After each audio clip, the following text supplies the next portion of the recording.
তো বন্ধুরা, আজকে চেন্নাই এবং লখনৌর আইপিএল ম্যাচ চলছে। তো আজকে এরই একটা লোগো বানিয়ে তোমাদের দেখাবো।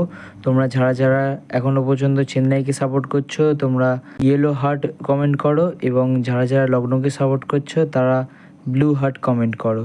দেখবো কোন টিমের সবথেকে বেশি কমেন্ট আসে।